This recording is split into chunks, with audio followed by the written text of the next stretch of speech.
Alors, bonjour à toutes et tous, c'est le Portif Zen, comme d'habitude l'avertissement que je vous résume, donc je vous le laisse lire et puis je vous le résume.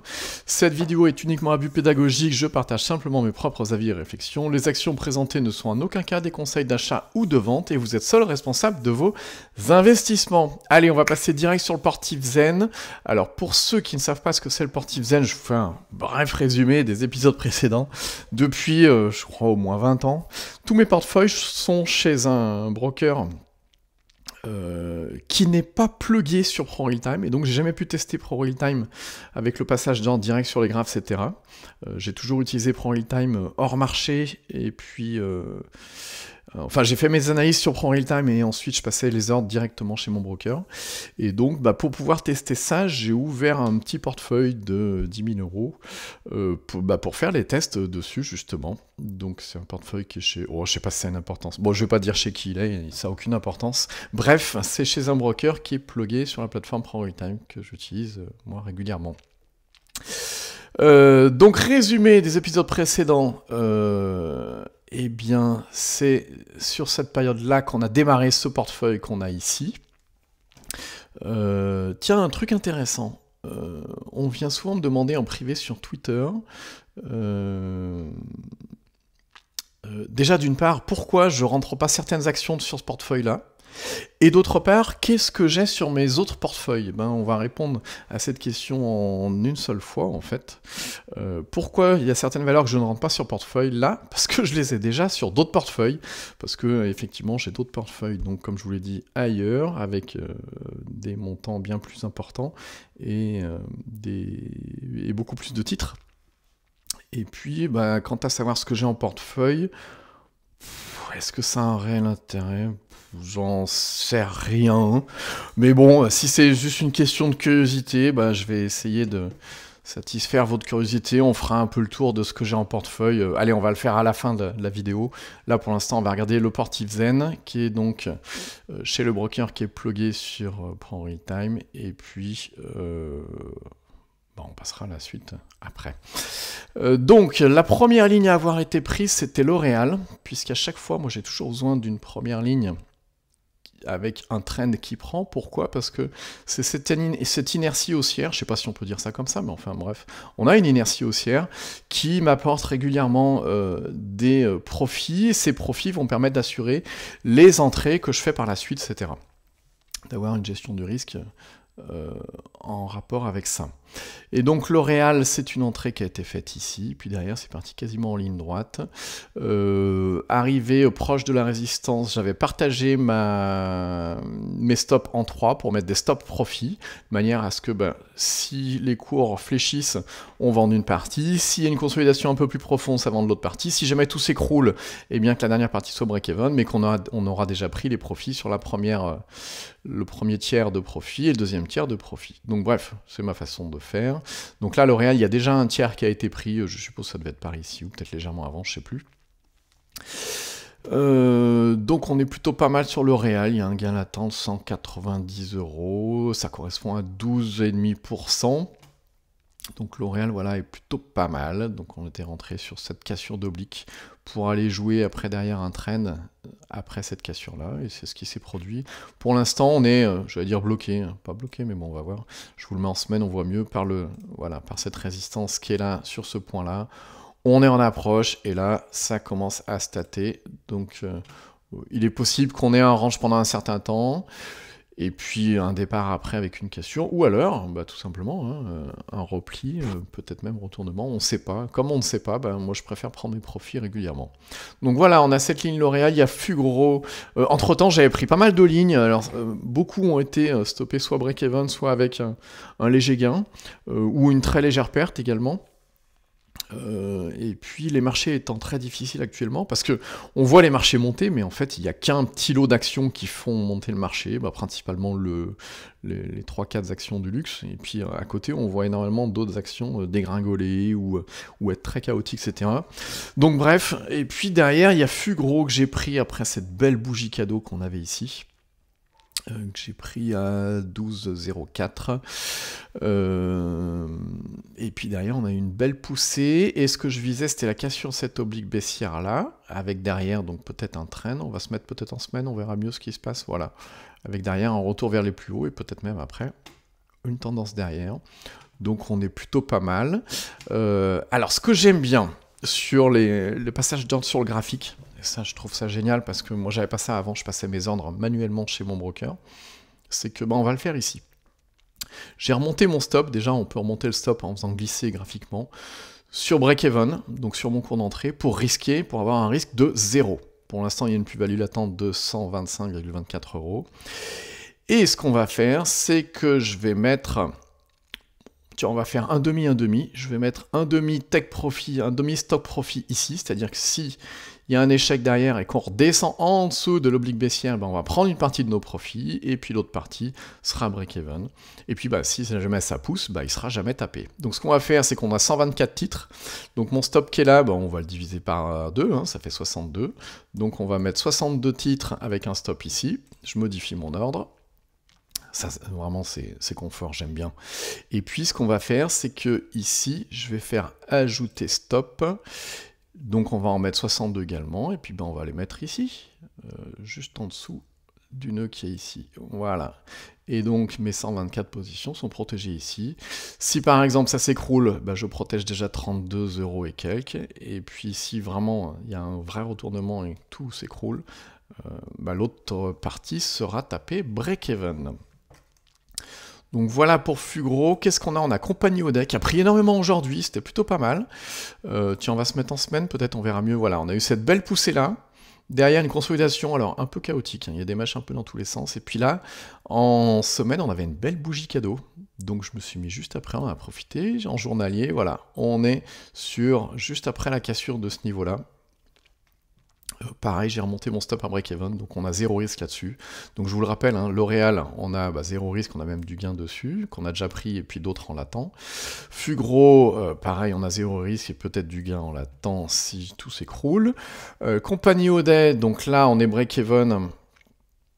Pour l'instant, je ne vais peut-être pas encore fragmenter mon ordre, malgré tout, on voit qu'on a une résistance là, si jamais on clôture en dessous, on verra ce que ça donne. Mais j'aimerais bien pouvoir jouer le long terme. On a également Becom Portugaise qui est à plus 5%, donc Compagnie Audet était à plus 7,35. À chaque fois, mes lignes sont pondérées en fonction de mon risque, etc., en fonction de la volatilité à certains moments, puis en fonction d'autres paramètres, donc bref. Et puis, il y a eu certaines où il y a eu quelques prises de profit déjà. On l'a vu par exemple L'Oréal et puis d'autres. Ce qui explique que vous avez certaines positions, par exemple comme L'Oréal, où ça fait... de 4, on est sur du 1500 €, un truc comme ça, ou 1200, je sais plus. Et Fugro, on est sur peut-être du 124, pareil, on doit être sur du 1500 €, puis il y en a d'autres qui sont un peu plus faibles. Audet, on est sur 1441,42, pourquoi? Parce que le cours, il est à 1400 et quelques, et donc j'ai pas voulu en acheter 3-4 pour pas qu'il y ait une grosse pondération du portefeuille sur cette ligne-là. Et donc Becom, il en reste 2300 et quelques à 0,21. Combien ça fait? Bon, ça doit faire, je sais pas, peut-être pas grand-chose. Je crois que c'est la plus petite ligne qui me reste. 2304 fois 0,2186. Ouais, ça fait une ligne à 503 parce que j'ai déjà pris une partie des profits au moment où elle avait une petite faiblesse parce que je voulais la prendre là, et puis ça s'est fait en fin de journée. J'aime pas bien prendre des titres en fin de journée, puisque après, derrière, j'ai pas beaucoup de marge de manœuvre. Si le lendemain matin, ça ouvre avec un gap baissier, etc. Donc je l'ai prise beaucoup plus tard. Et puis effectivement, dès qu'il y a un petit fléchissement, je prends une partie. On a également VLK, donc sur la cassure. Alors, on a eu cette cassure d'oblique là poussée, et puis derrière ce range, alors là, avec des belles bougies très peu volatiles, ça c'était génial. J'ai pris l'entrée, c'est parti beaucoup moins vite que ce que je pensais. Et puis, il reste...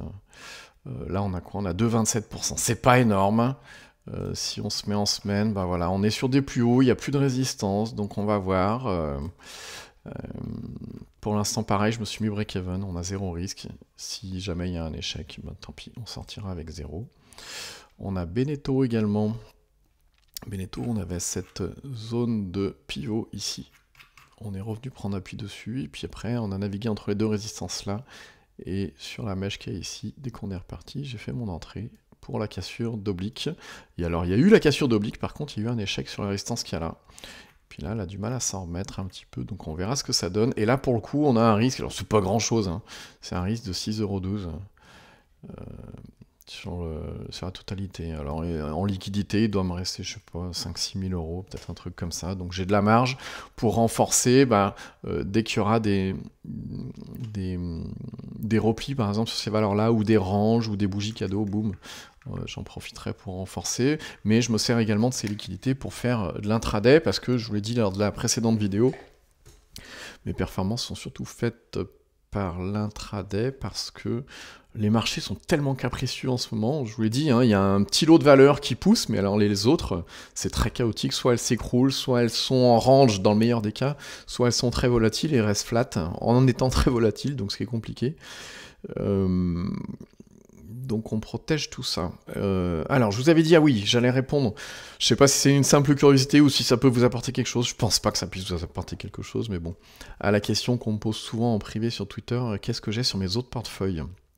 Parce qu'effectivement, je vous parle de valeurs du luxe. Par exemple, ici, j'ai Coloréal, j'ai pas grand-chose d'autre. Et encore, je sais même pas si elle peut être considérée comme du luxe. Donc, on va faire le tour de quelques valeurs que j'ai sur les autres portefeuilles. Pas toutes, hein, ça va prendre un temps. Tiens, avant, on va expliquer, voilà, les autres portefeuilles, je les ai redémarrés cette période-là. Donc effectivement, j'ai quasiment tout vendu, ce que j'avais en trend de toute cette période-là, à ce niveau-là, sur la cassure justement de ce canal qui était haussier, et puis on est revenu sur un canal baissier. Donc toute cette période-là, j'ai quasiment pas tradé, j'ai fait que de l'intraday, hein, j'ai pas fait de swing ni de trend following, et puis ici, j'ai vu qu'on sortait de ce canal-là, donc il y avait une opportunité, une belle opportunité, donc j'ai commencé à rentrer des lignes, enfin à rentrer une ligne, plus précisément, pour attendre d'avoir une ligne qui tienne, et puis après, rajouter d'autres lignes, en se servant de l'inertie haussière de la première, et ainsi de suite, et ainsi de suite, et ainsi de suite, ce qui m'a permis de monter les différents portefeuilles sur mes autres portefeuilles. Alors, la première que j'avais prise, c'était Hermès, c'est sur cette période-là, hein, juste avant le breakout ici, 9-10 novembre, un truc comme ça. Et puis, derrière, Hermès, j'ai pyramidé plusieurs fois. J'aime bien pyramider, alors peut-être pas trop quand il y a un début de faiblesse comme ici, j'ai plutôt tendance à m'alléger, mais par contre, quand je vois un beau range comme ça, bien identifié, et que derrière ça part, ou alors une consolidation mais très faible, j'aime bien profiter de ça pour en remettre une louche. Alors pas non plus des tonnes, hein, parce que Hermès, ça cote 1967 € l'action, donc je peux pas en rajouter des tonnes non plus, hein, quand même, faut pas exagérer. Et puis Hermès, ça m'a permis de construire le reste du portefeuille. Tiens, pour construire l'autre portefeuille, j'avais Technip, voilà, que j'ai pris ici, début janvier. Il y en a pas mal que j'ai pris début janvier, hein, entre le 2 et 5 janvier, un truc comme ça. Donc, je reviens vite fait, après vous en foutez peut-être. Hermès à la louche, ça fait 40-45%, un truc comme ça. Je vous parlais de Technip, voilà, qui est ici. Technip, il doit y avoir dans les 30 ou 35%, un truc comme ça, depuis l'entrée qui est par là, ouais, 30 et quelques. Technip, voilà, ce qui va être intéressant, par exemple, c'est de faire une autre entrée également, à la sortie de ce triangle-là, si on a une sortie par le haut. Donc ça, j'attends. Si jamais la sortie toutefois se fait par le haut, hein, si elle se fait par le bas, j'aurai des prises de profit partielles, comme je vous ai montré sur les autres, hein, fragmentées, etc. Qu'est-ce que j'ai également qui m'a permis de construire le portefeuille? Il y a Coface, hein, ça c'était sur le premier portefeuille. Alors Coface, très intéressant, voilà. On a une belle zone de pivot ici. Je suis rentré sur cette cassure-là, après un renfort ici, et puis en plus ils sont tracés. Après il y a différents renforts là.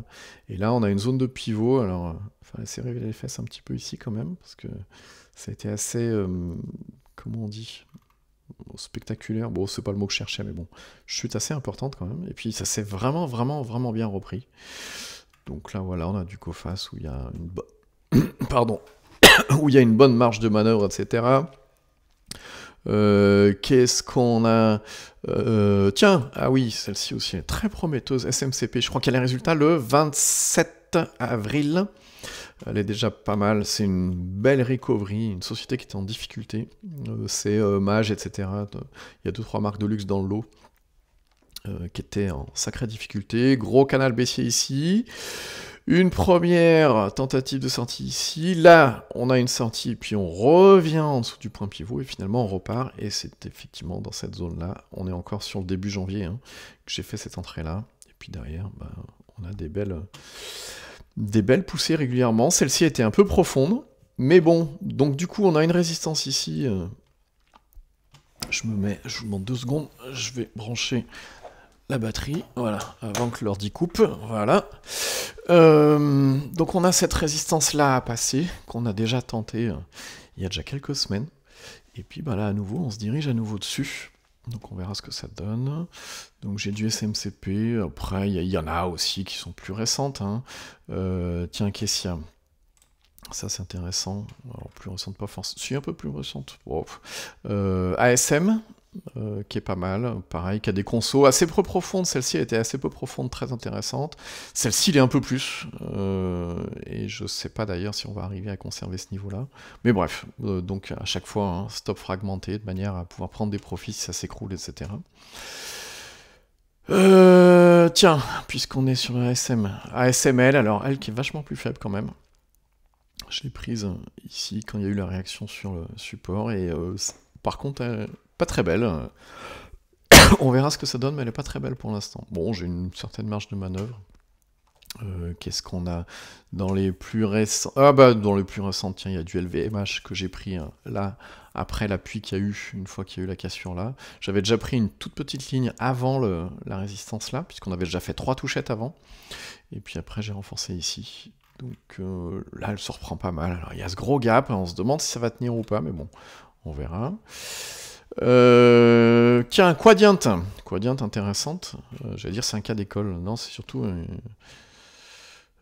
elle est assez caractéristique de ce qui se passe actuellement sur pas mal de valeurs. Tiens, je vais me mettre en semaine. Voilà. L'idéal, ça serait de jouer ça. On a une compression de volatilité ici. On voit qu'il y a des mouvements de plus en plus petits. On est en semaine. Et puis là, il y avait des zones assez intéressantes. Il y avait celle-ci qu'on a cassée. Et on est revenu sur support. Et puis, il y a eu ce niveau-là qui a été en échec. Je suis rentré ici. Alors heureusement, parce que alors il y avait cette résistance-là, qui est passée super bien. Alors celle-ci, ça a été compliqué. Et puis alors cette consolidation-là, celle-ci, elle fait peur. Alors j'ai pris une bonne partie des profits ici, mais il m'en reste encore. Donc ça, c'est plutôt bien. Et puis ce qui serait bien, c'est qu'on revienne casser la résistance-là, et puis que derrière, enfin, on puisse créer une nouvelle tendance haussière, ne serait-ce qu'en bougie semaine. Ça serait bien. Qu'est-ce qu'on a d'autre? Alors, il y en a qui sont plus récentes, qui bougent pas trop. Il y a Adyen où j'ai anticipé légèrement. Voilà. Ici, on avait un rebond sur un support qui a été, je l'ai pas tracé, mais qui a été testé je sais pas combien de fois. Puis pareil, à Adyen, j'ai renforcé une autre fois, mais alors on peut pas renforcer non plus des tonnes 2 fois parce que c'est 1462 € l'action. Donc autant vous dire, je vais pas en acheter une dizaine non plus. Hein. Donc voilà. On a Adyen, voilà. On a cette compression de volatilité là qui est très intéressante. On va se mettre en semaine, on se voit peut-être mieux. Que j'ai légèrement anticipé, puis on verra si on va à la cassure ici. Puis derrière, si on peut déclencher une tendance haussière. Qu'est-ce qu'on a d'autre? Tiens, Audet, ça pousse bien en plus aujourd'hui, celle-ci. Alors Audet, je fais une petite erreur.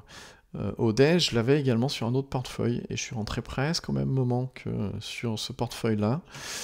Alors une erreur, je sais pas, j'ai du mal à résister quand je vois une belle entrée, et là Audet en était une, effectivement on avait cette zone de compression là, après la poussée qu'il y a eu, et je me suis dit bon allez, je vais la prendre aussi sur l'autre portefeuille, parce que j'ai tellement envie de l'avoir. C'est une belle boîte en fait, hein, compagnie Audet, c'est une très belle boîte, ça fait partie du groupe périphérique de Bolloré, etc. Donc bah pareil, hein, que sur quasiment la même entrée que sur le portefeuille qui est plugué sur Prend Real Time. On a FDJ, alors qui est pas mal.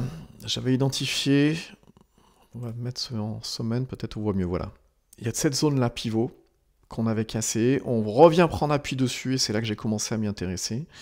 Et là, on se met en jour, on avait cette oblique baissière là, et puis ce niveau de résistance ici. Donc j'ai attendu que ça casse, et puis je suis rentré par là pour légèrement anticiper la cassure de l'oblique que j'avais tracée là. On est pas mal, mais c'est pas fou non plus, hein. Alors déjà, aujourd'hui, les indices montent, enfin le CAC par exemple monte sur un lot relativement restreint de valeurs, mais en plus, parmi ces valeurs-là, il y en a des fois qui sont pas... Alors, FDJ en fait pas partie, mais tout ça pour dire qu'il y a des valeurs qui sont vraiment pas rapides, il n'y a même pas 5% sur FDJ, enfin bref, ça fait partie des entrées récentes. Qu'est-ce qu'on a n'a pas... je vous fais un peu de mémoire, oui, il y a ça, il y a Robertet. Alors Robertet, voilà ce que je joue, j'ai légèrement anticipé.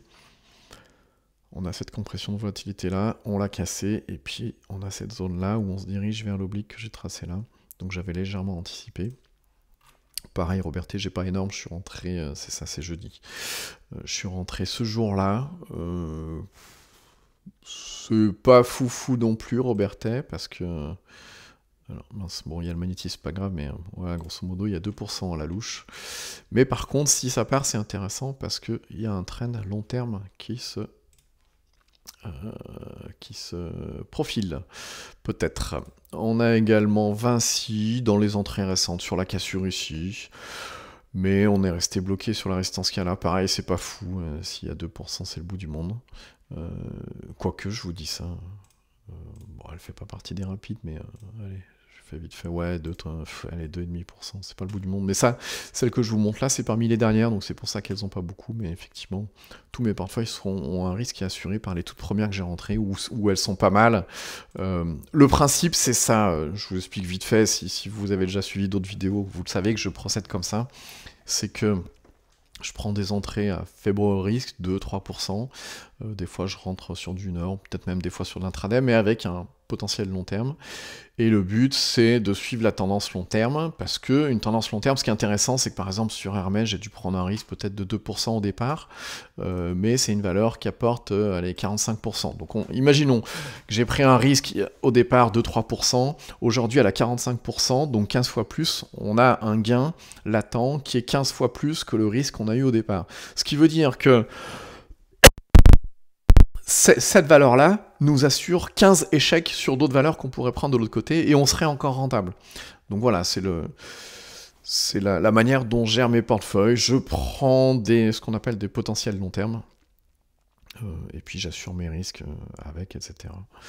Donc voilà, j'espère avoir satisfait votre curiosité. Alors, les valeurs que j'ai en portefeuille... il n'y a rien d'extraordinaire. Effectivement, c'est celle qui pousse la majorité, parce que j'en ai pas mal du luxe. Hein. J'ai LVMH, j'ai Hermès, j'ai SMCP, L'Oréal, etc. Donc elle bouge. Je suis organisé avec des screeners qui me font sortir les valeurs qui bougent, donc il n'y a pas de surprise. Hein. C'est pas moi qui choisis d'aller sur tel secteur parce que tel secteur bouge ou va bouger, j'anticipe pas, hein. Mais simplement mes screeners qui me ressortent les valeurs qui sont en train de bouger ou qui peuvent décaler rapidement. Et c'est ce qui m'a amené sur ces valeurs-là. Si vous me connaissez depuis longtemps, vous savez que j'ai plutôt l'habitude d'aller sur des small, mais là en small, il n'y a rien qui sort. Donc c'est quasiment que des grosses capitalisations. Et c'est pas de mon choix, je respecte mes screeners et j'en sors pas. Donc voilà, sur ce, je vous souhaite une bonne journée. Je continue à faire de l'intraday avec les liquidités qui restent sur le portefeuille. Et puis je ferai une mise à jour prochainement s'il y a des changements dans le portefeuille. Allez, bonne journée, à bientôt.